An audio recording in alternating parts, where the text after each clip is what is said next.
des noms glorieux. Le plus beau nom des anges, pourrait-il me rendre heureux? Oh, quel beau nom, quel beau nom, quel beau nom, porte loin de l'éternel. Oh, quel beau nom, quel beau nom, quel beau nom, que celui d'Emmanuel. Debout, sainte couronne,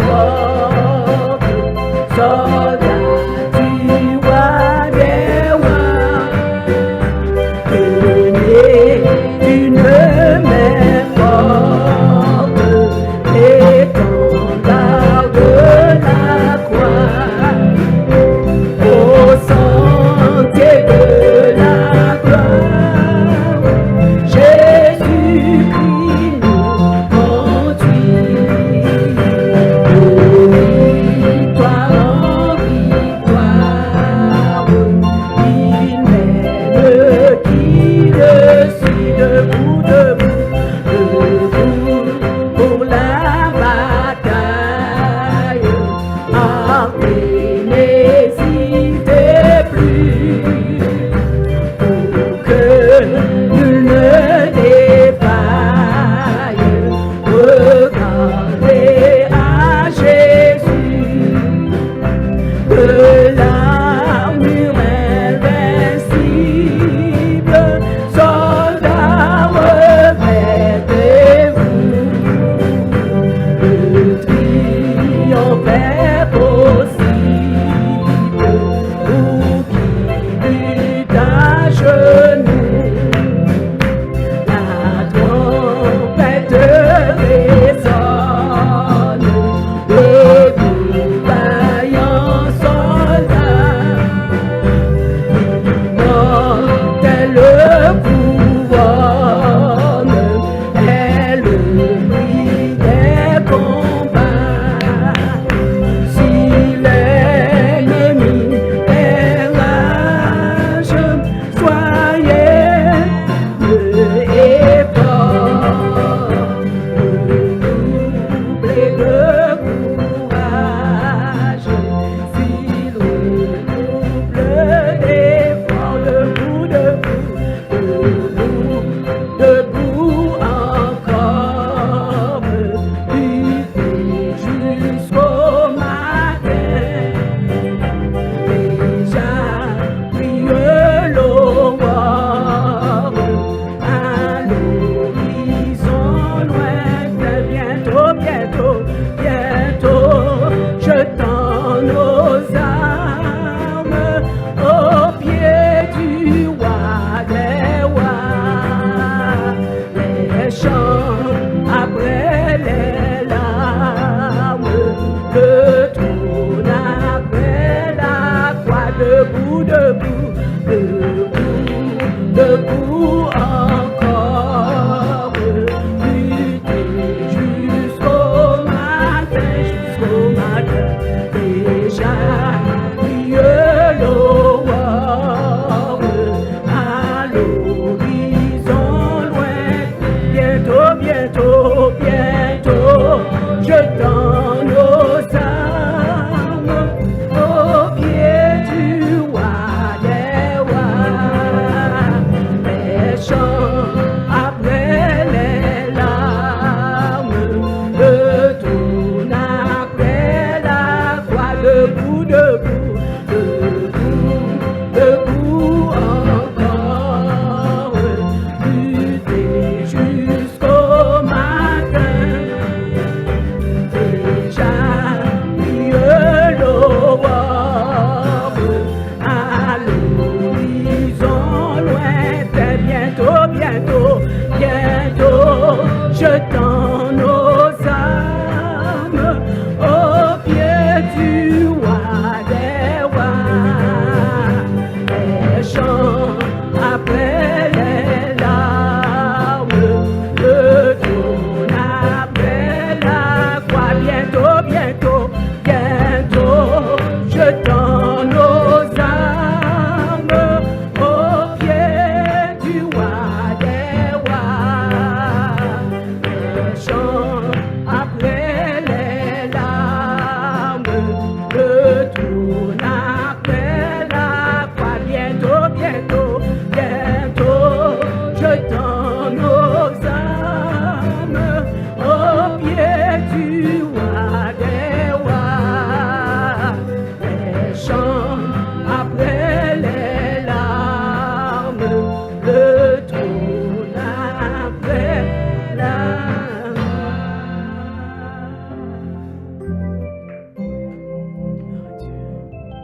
Et nous disons, bon Dieu, merci encore, on a loué l'Éternel. Ça fait combien de temps? Ça fait 4e message. On a notre message encore pour conclure le livre d'Esther. Et après-midi, matin, excusez, on a appelé avec moi dans Esther chapitre 7. On va considérer chapitre 7, là, chapitre 8, là. Esther chapitre 7. Il y a 10 versets dans le chapitre 7 là, on a appelé pour après matin. On va commencer dans le chapitre 6, verset 14 là.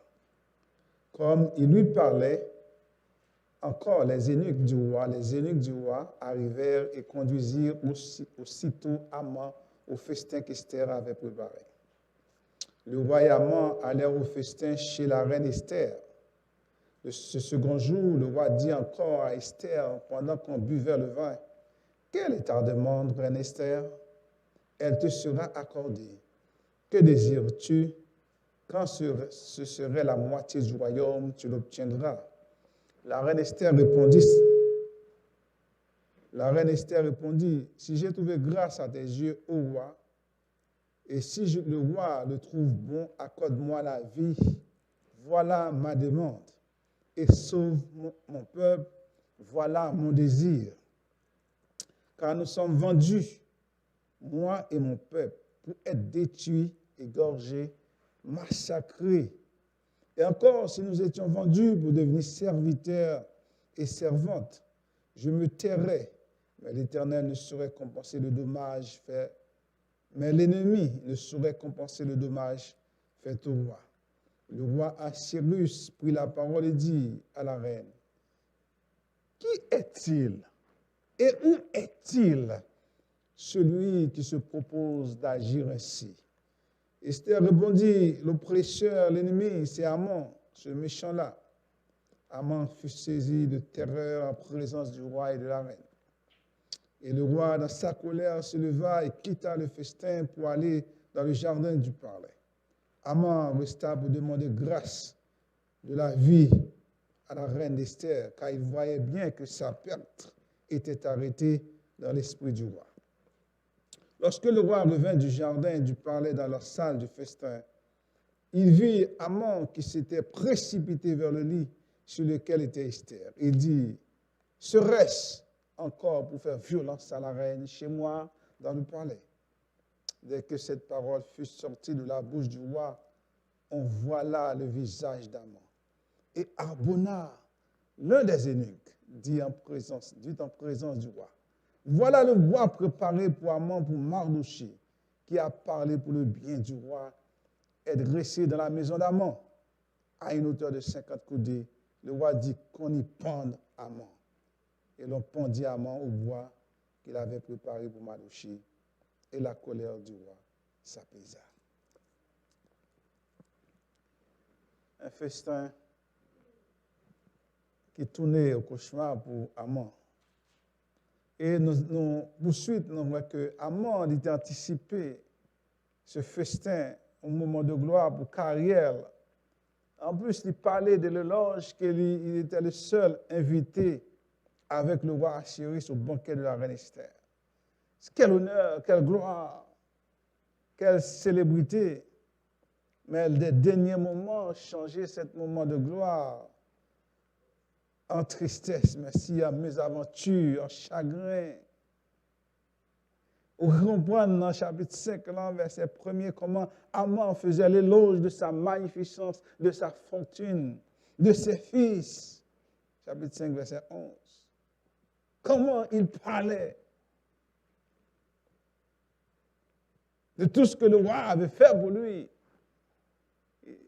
Mais il avait un chagrin dans son cœur. Il dit non, je ne peux pas être content parce que Mardochée m'empêchait de vivre. Mardochée, c'était causé une source de tristesse. Vraiment, en bon anglais, il dit enjoy, to gloire. Le chapitre 7 nous dit que le vent changeait de direction. Est-ce que vous avez bon Dieu a changé de direction vous-même? Quelle que soit la situation que vous trouvez, bon Dieu a changé de direction vous-même. Bon Dieu a changé de direction. Oh, bon, pas souffler un seul côté. Ah, ouais. Il ne va pas rester seulement dans le nord et que le sud, l'absurde, triste,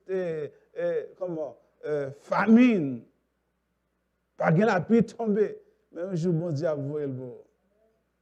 Comme nous chantons, bon Dieu va vouer comme dans la maison. Bon Dieu va vouer comme vous. Elle va faire provision. Bon Dieu a une provision.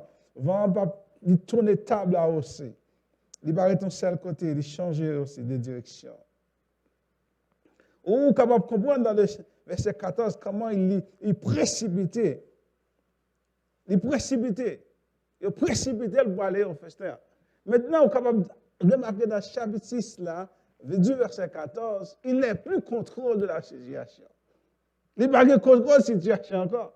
Il est venu chercher le précipité pendant que pendant qu'il y a raconté mes aventures, comme ça, il va continuer de parler au Dieu que les ennemis viennent chercher en précipitation pour aller. Vous êtes capable de bien comprendre, les films passés une journée à la parler, à moi, de même gagner temps pour changer.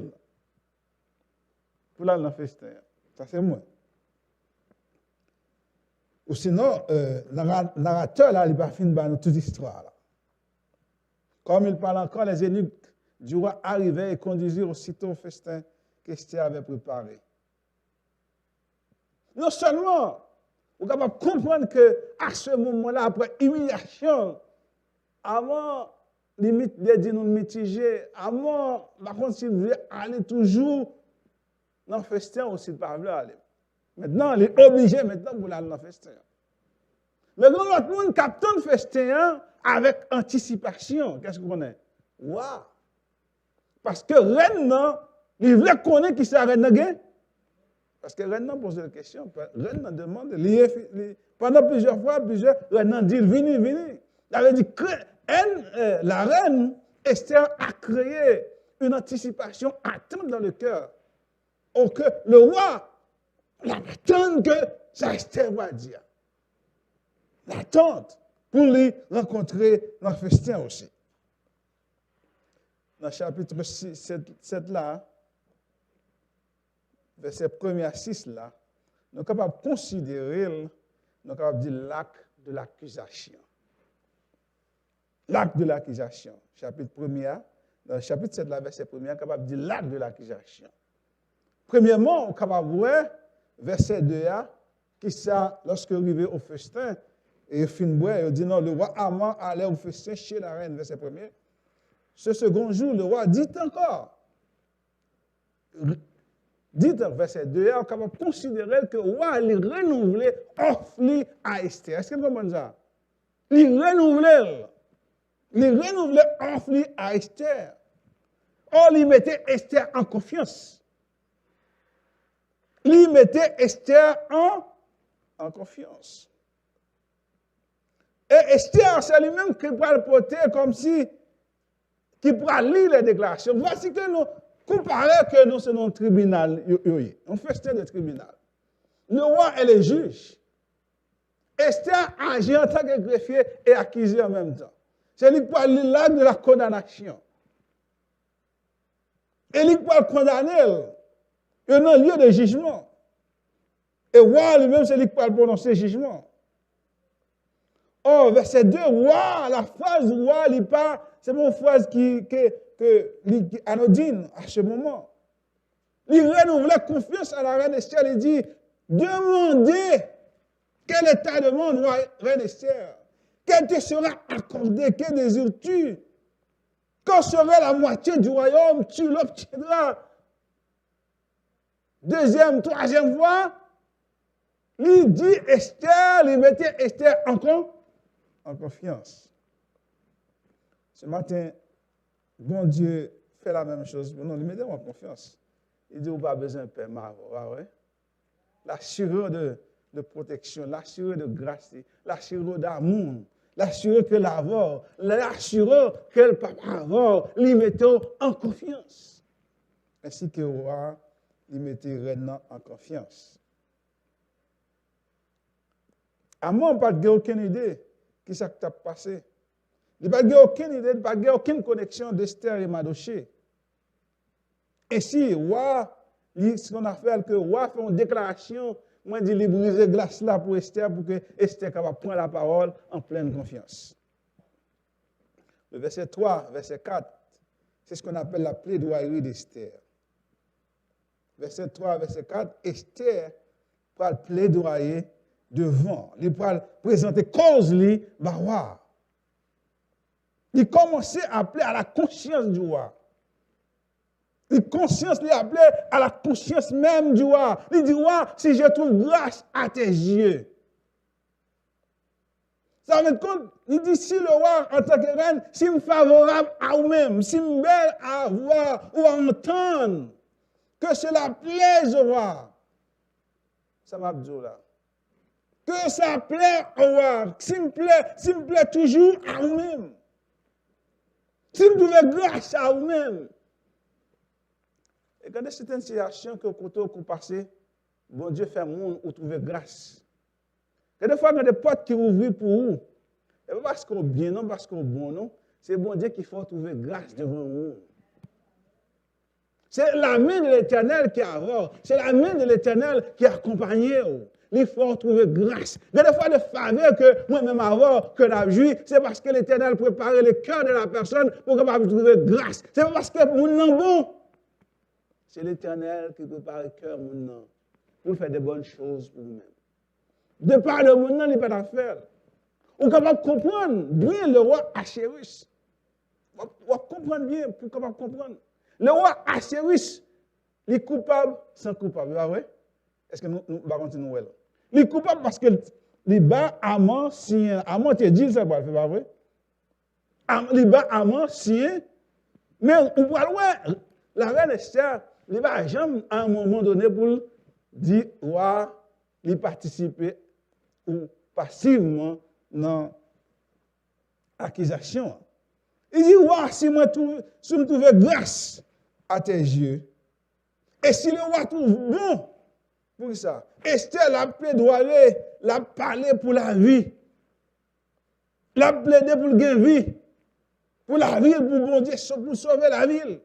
Et non seulement la ville, et la vie peuple aussi.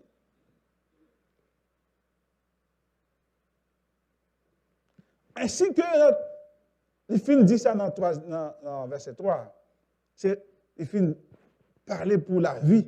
Il dit, ouais, accorde-moi la vie. Ainsi que, ouais, dans tête, ouais, imagine, pour dire, mais, qui est-ce qui a attaqué Viren?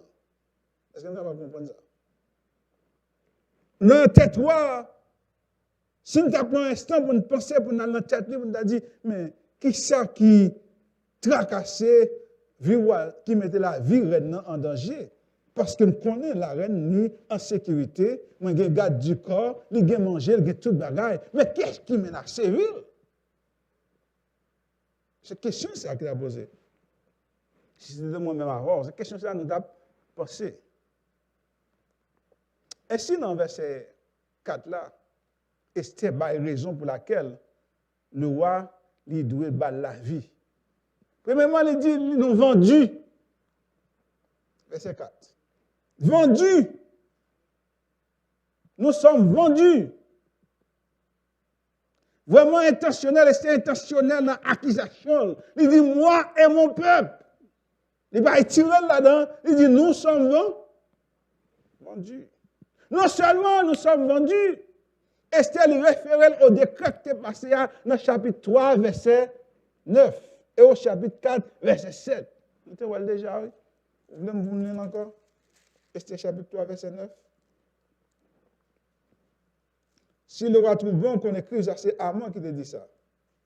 Si le roi trouve bon qu'on écrive l'ordre de les faire périr, je pèserai 10 millions d'argent entre les mains des fonctionnaires pour qu'on les porte dans le trésor du roi. Et le roi ôta son anneau de la main et le remit à Aman. Il dit qu'on peuple. Il y a un peuple qui a des ordres qui pas. C'est un mensonge. C'est ça, décret ça qu'il a parlé. Verset 4 et verset 7, comme il l'avait, même que nous te voyons déjà. Adoché lui raconta tout ce qui lui était arrivé et lui indiqua que la somme d'argent qu'Aman avait promis de livrer au trésor du roi en retour du massacre les Juifs. Il utilisait des mots vifs, des mots durs, qui pour frapper l'imagination. Il dit nous vendus pour être détruits, pour égorger, pour massacrer. Qu'est-ce que vous comprenez ça? Il employait un vocabulaire comme si des gens qu'on va envoyer à l'abattoir. Est-ce que vous comprenez ça? Moun ne va égorger. Moun qui détruit, massacré. Moun qui va à l'abattoir. Ça ne pas passer inaperçu. Le roi il prend conscience de la gravité de la situation. En plus, Esther dit, si je te vends moi pour esclave, moi t'ai accepté. Moi t'ai accepté. Si je te vends moi pour esclave, mais le pire, la somme que il proposait au roi, il ne peut pas compenser la perte. Est-ce que vous comprenez ça? La somme que Haman voulait déverser, de donner au... Il ne peut pas compenser perte aux impôts que Mounsayo fait rapporter, voyer dans la maison royale. Le roi a subi plus que ça. Non seulement ça, Mounsa qui fait là, il ne peut pas défendre intérêt roi, il a défendre intérêt, il a défendre égal. Parce que vous voyez que Jean-Esther construit situé Karl. Où est Jean-Esther, il présente Karl. Esther prend la peine pour construire Karl. Il n'a jamais mentionné Bouroua. Il n'a jamais mentionné Bouroua. C'est ça qui va le pousser le roi à intervenir dans le plaidoyer. En tant que juge là, il doit poser question. Il doit poser question pour guider les gens qui parlent. Pour guider le débat. Ainsi, le roi, en qualité de juge, lui pose la question suivante. Parce qu'il a besoin de plus d'informations. Quelle information besoin de connaître? Le roi a pris la parole, verset 5, et dit à la reine Esther, qui est-il? Maintenant, il veut connaître qui est qui devant le plan diabolique. Il dit, qui est-il? Et où est-il celui qui se propose d'agir ainsi? Oh, on met sous les yeux. Il dit, qui est ce monde ça? Qui prend tout droit ça? Qui est ce monde ça qui permet de faire cette situation diabolique? Qui est ce monde ça? Qui va lier? On n'en parle loin, non? On est sous table. Est-ce que vous comprenez ça? Et va dire ça? Mais des fois, ennemi, là, il n'est pas loin. Il est dans le sein. Des fois, les gens qui font là, il n'est pas loin, il est dans le son, là, il a mangé. Alors, c'est lui-même qui est ennemi, là. Des fois, les gens qui connaissent l'ennemi, là, il est bien là à 10 000 km, ce n'est pas vrai. Les gens qui sont à côté. Esther répondit fermement. Esther répondit fermement.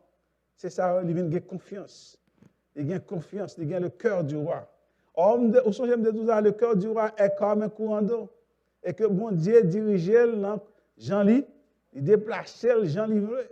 Maintenant, le cœur roi, il est sorti de Naaman maintenant. Bon Dieu a changé de direction. Je dis que bon Dieu a changé le vent de direction. Par contre, qu'il est l'appel, mais il a changé de direction vous-même. Quelle que soit la situation que moi-même, bon Dieu capable pour changer de direction vous. Pas paniquer, faire bon Dieu confiance. Pas paniquer, faire bon Dieu confiance. Celui qui propose d'agir ainsi est là. Avec nous. Il dit, moi qui proposait pour agir ainsi, il est là, monsieur le roi. Il s'appelle l'oppresseur. Esther, employé. Qui m'a employé? Il s'appelle oppresseur. Non seulement c'est un oppresseur, il est l'ennemi, c'est l'ennemi. Non seulement son ennemi, il dit, il est aussi ce méchant-là. Ce méchant-là, Haman. Regarde, Kounia, maintenant, il dit il est l'oppresseur, l'ennemi, aussi le méchant. À ce moment, l'auteur nous rajoute quelque chose. Le narrateur ajoute quelque chose. Qu'est-ce que le narrateur va dire? Naaman fut saisi de terreur. Il vient anxieux, il vient panique, il vient peur. Maintenant, à ce moment-là, lorsque Esther prononçait toute parole là, par contre, si c'était vous-même comment on t'a fait, pas vrai? Ou t'as couru à la toilette, pas vrai? Quand peu de monde est saisi, il t'a tombé, évanoui, pas vrai? Quand peu de monde qui t'a évanoui, face à tout le monde de cri ou joigné. Au moment où vous êtes dans cette situation, comme ça, vous venez fêter. Voilà qui piège, qui s'attend nous. Oppresseur, méchant, ennemi, vous t'avez tombé. Vous t'avez tombé. Vous t'avez évanoui. Vous t'avez évanoui. Face à cette situation, verset 7, le roi est fâché. Ça, c'est la déclaration. Maintenant, voici la déclaration de l'accusation. Face à la déclaration accusation, c'est pas le jugement pour le porter. Roi, premier jugement, c'est roi, il fait, il colère, il fâché. Proverbe chapitre 12, 19, verset 12, dit, la colère du roi est comme le rugissement d'un lion. Le roi, là, un lion, gangou. Là où il y a un grand groupe va passer par côté. Tout le monde qui passe par côté, ça le cas déchiré, l'a mangé. Elle est terrible, elle fait peur. Parce que c'est signe de la mort, c'est signe du danger. Le roi s'est immédiatement déplacé et laissant la salle pour aller prendre l'air. Parce qu'il y a accusation grave et sérieuse. Est-ce que vous avez ça? On ne nous dit pas pour Dieu de quitter la salle là. C'est raison que nous sommes capables de comprendre qu'elle quitte la salle là parce que raison est grave et sérieuse. Là, soit là, elle prend l'air. Il a suggéré qu'il est capable de contrôler la colère. Ou pour la réfléchir qui moyen que vous êtes capable d'exécuter amant, légalement. Parce que nous même là encore, toute sa parole, roi dit la fête. Oh, il dit que peut-être qu'il a cherché un moyen pour être capable d'épargner Esther et sa nation. Quelle que soit la raison, amant, c'est fait pour amant. Roi, il est en colère. Et puis, le signe, roi en colère, c'est la mort. On a notre charge qui pour le porter encore contre Amon, qui signe la mort. Quand le roi revient du jardin, du parler dans la salle du festin, ça vrai. Amon, lorsque le roi revient du jardin, du parler dans la salle du festin, il vit Amon qui s'était précipité vers les lits sur lesquels était Esther. Carotte de cuite, tu vois, oui? Vase la plein. Ça, c'est vase la plein, c'est goutte d'eau qui fait jaillir. Là. C'est une accusation grave. On dit, serait-ce encore pour faire violence à la reine chez moi, dans le palais? Oh, comment comprendre que maintenant c'est grave? Qui accuse à chaque côté là? Le roi Achirus, il accusait Amon de viol. Est-ce que vous comprenez ça? Il accusait Amon de viol. Aujourd'hui, les nobles Perses dînaient allongés sur des canapés. Vous êtes capable de comprendre que Esther a couché sur un lit. Vous êtes capable de comprendre ça. Ils disent que, d'après les historiens, ils disent que les nobles dînaient allongés sur des canapés plutôt qu'assis. Chaque invité a un propre canapé qui serait décoré d'une manière convenable selon rang. On ne sait pas si Amon s'est jeté sur la reine ou il est simplement tombé pour lui demander pardon dans des cas. Pour lui demander pardon. devant le canapé, côté reine, il ne faut pas comprendre, il est couché dans un lit normal. Quelle que soit la situation, il est tombé devant pour demander grâce, pour demander pardon. Ainsi que lorsque le roi vient joindre devant le cabanon, eh bien, bagaille agité pour à mort. Et on dit que, roi, mesdames, roi, femmes, les dames, les femmes du roi ont été protégées par tout le monde qui est capable de protéger d'eux-mêmes. Le roi, il faut arrêter de 7 mètres. Toute attente. Approcher tout près du roi, c'est la mort. Ainsi, selon certaines auteurs, la femme du roi était punie de mort, il a dit. Punie de mort pour approcher la plus de 7 mètres des membres de arène où les femmes du roi à côté au derrière. Même les hommes ne peuvent pas approcher de cette parole sortie de la bouche du roi. Et voilà, une fois que parole ça sortit de la bouche du roi, ils ont couvert tête à mort. On voit là le visage à mort. Non seulement, ils voient l'aile, ça c'est accusation. Vous connaissez, il y a un proverbe qui dit, tout bagaille tourne mal, tout sort fait, tourne mal, pas vrai? Tout bagaille pas, les bagailles ne pas marcher pour vous, tout sort fait, il pas bon, pas vrai?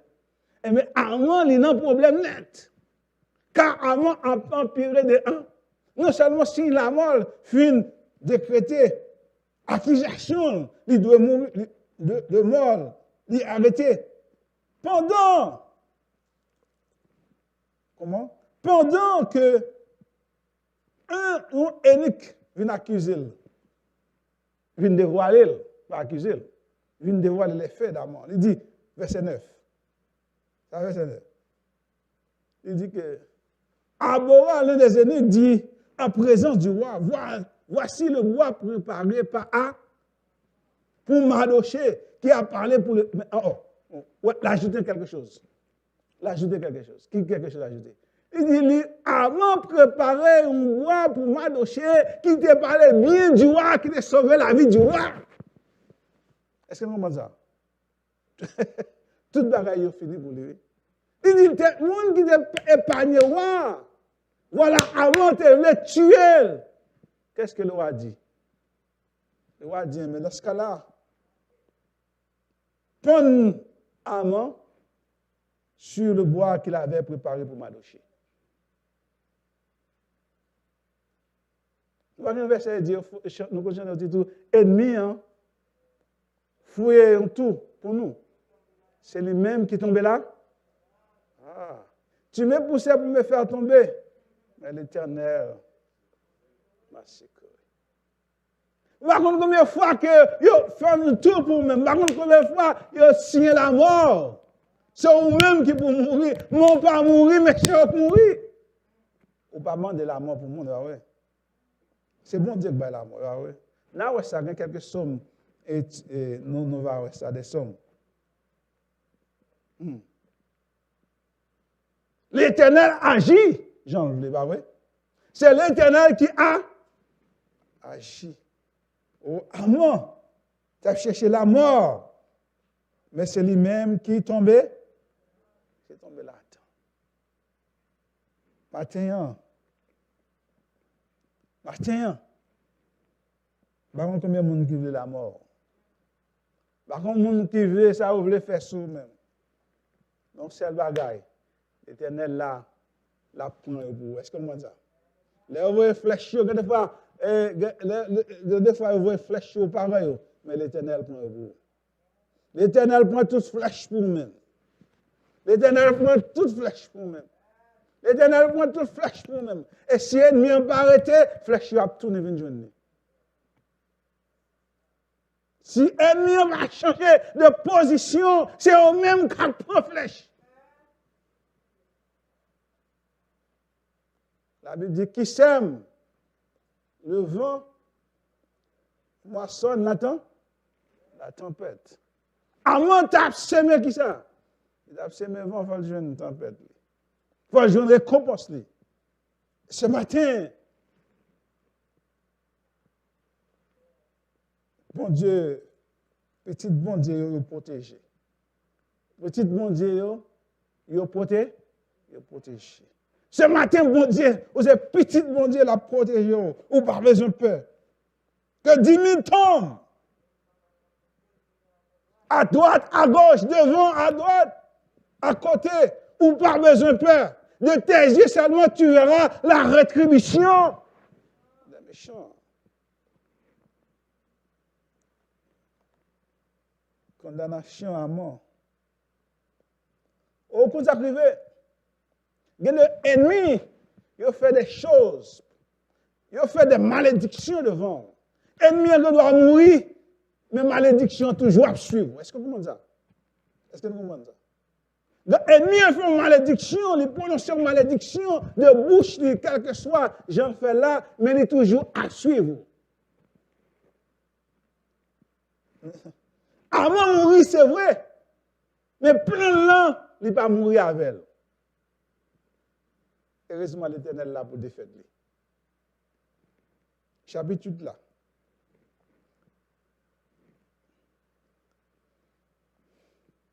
Esther, chapitre là, verset 1 à 17 là, verset 8. Esther l'y retrouve encore sur le choc.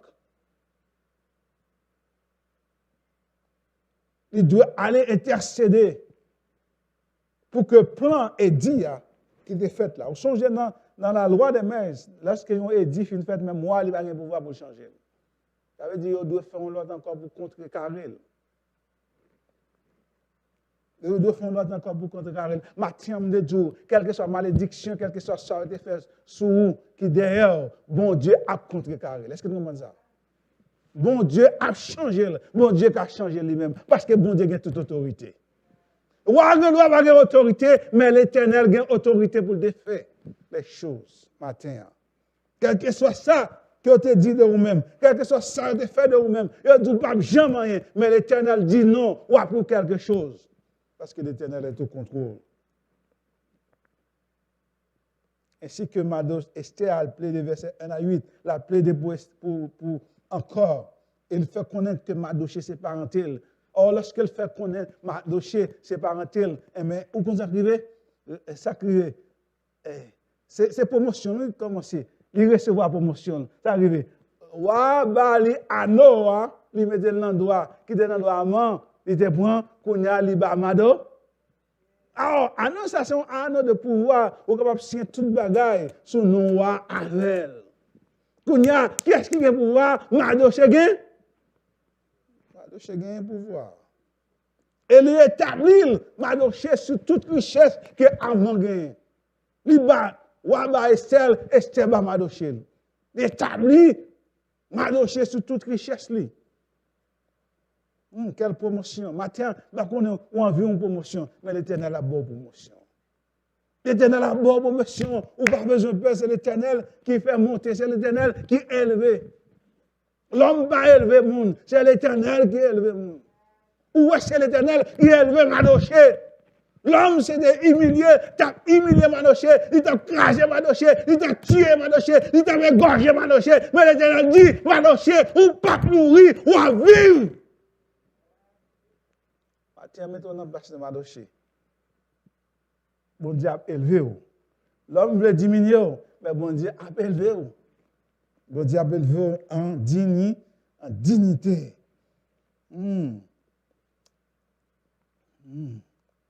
Oh, les Esther parlaient comme ça. Les Esther plaidaient. Esther plaida de nouveau pour son peuple, verset 6. Le roi a dit, oh, la reine Assyrie dit à la reine Esther,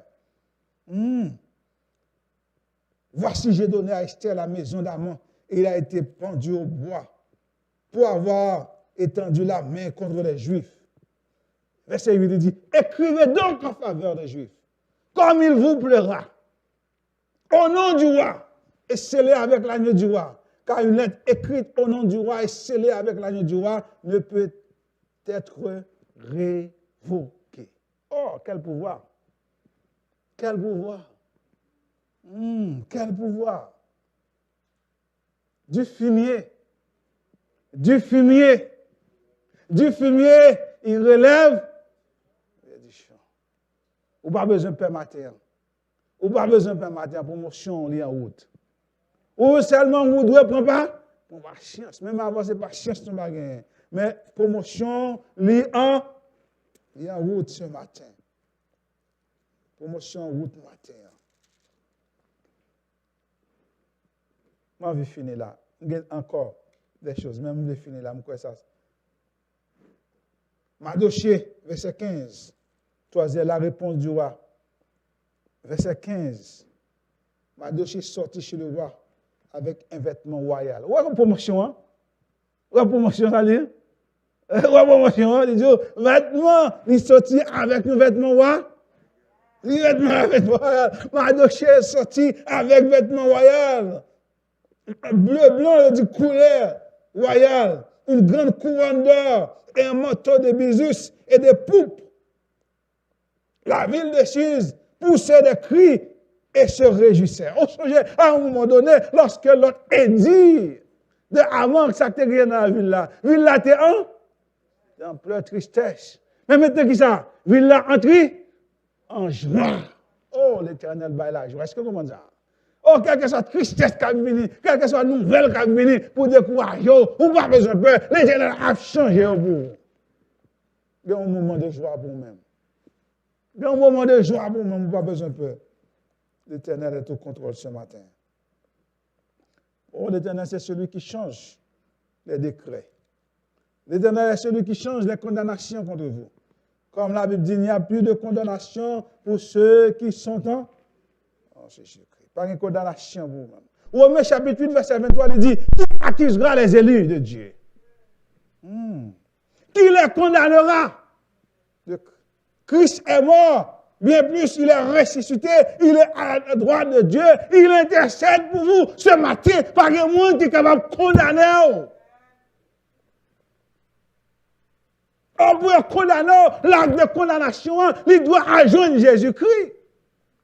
C'est Jésus qui doit signer l'acte de condamnation. Mais puisque Christ a dit, il n'y a plus de condamnation pour ceux qui sont dans Jésus-Christ. Maintenant, pas un monde qui est capable de condamner, pas un monde qui est capable d'empêcher, jouer une promotion, ou doit avancer au nom de Jésus. Au nom de Jésus. Et ce matin aussi, Dieu annule. Il a le pouvoir pour annuler les malédictions contre vous-même. Quelle que soit malédiction générationnelle, de parents en fils. L'Éternel, il gagne pouvoir. Le sang de Jésus, il gagne pouvoir pour annuler toute malédiction. Même si l'ennemi est mourir, il amène secret à elle. L'Éternel, car est facile. Est-ce que nous voyons ça matin? Même que l'ennemi a amené secret avec elle, comme maman, l'Éternel annule, parce que Jésus-Christ, le pouvoir de Jésus-Christ, le sang de Jésus-Christ, efface tout. Le sang de Jésus-Christ efface toute condamnation matin. Matin, par contre, qui condamnation qui pèse sous. Quand on est devant Zoom, non. À la maison, par contre, qui condamnation qui pose sous. Ou connaît qui compte sorti. Ou connaît qui famille ou sorti. Ou connaît qui amant qui menace ce matin. Ou connaît qui amant qui dehors. Même le jour, ce matin, il n'y a plus de condamnation. Tout le monde qui est en Jésus-Christ. Tout le monde qui est dans notre refuge là. Pas de condamnation pour vous. Parce que Jésus-Christ, lui intercède pour vous. Lorsqu'on condamne, lui dit non, moi mourir pour vous. En vertu de sang qui découlait à la croix pour monsieur, pour frère un tel, pour sœur un tel. Pas de condamnation pour lui. Lui libre. Ce matin, on libre en Jésus-Christ. Ce matin, on libre en Jésus-Christ. Vous êtes capable de jouer, vous êtes capable de chanter. Vous êtes capable de battre bon Dieu gloire. Parce que Christ bat nos libertés. Que bon Dieu bénisse nous matin.